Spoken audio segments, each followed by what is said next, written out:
बिस्मिल्लाहिर्रहमानिर्रहीम, अस्सलाम वालेकुम। वेलकम यूट्यूब चैनल में। आज हम आपको बेसन का हलवा सिखाएंगे, बिल्कुल दानेदार, ज़बरदस्त तरीके से दानेदार कैसे बनता है ये सब कुछ बताएंगे वीडियो में। पूरी मुकम्मल वीडियो देखें।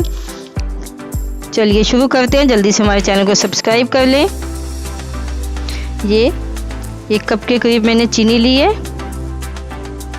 इसमें हाफ कप के करीब हम इसमें पानी ऐड कर देंगे। हमारी चीनी अच्छी तरीके से मेल्ट हो जाएगी। चीनी बिल्कुल मेल्ट हो चुकी है। हमारा शीरा तैयार हो चुका है। इसमें 2 इलायचियाँ खुशबू के लिए, इनका टेस्ट बहुत ज़बरदस्त होता है। जैसे हमारा शीरा तैयार होगा हम इसको एक पैन में निकाल लेंगे ठंडा करके। एक पैन में हम तकरीबन 1.5 कप के करीब बेसन लेंगे। इसमें अभी कुछ नहीं मिक्स करना। सबसे पहले बेसन को अच्छी तरह छान के तसल्ली कर लें कि इसमें कुछ साफ़ है बिल्कुल। अब इसको हम हल्की आंच पे रोस्ट करेंगे।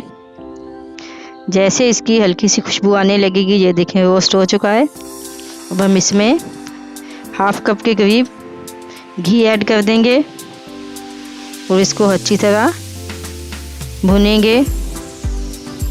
जैसे हमारा बेसन अच्छी तरह रोस्ट हो जाएगा, क्योंकि हमने इसको ज़्यादा नहीं करना, पहले भी हमने इसका कच्चापन ख़त्म कर लिया है। ये देखिए ज़बरदस्त सा रोस्ट हो चुका है। अब हम इसमें जो शीरा हमने तैयार किया था वो ऐड कर देंगे।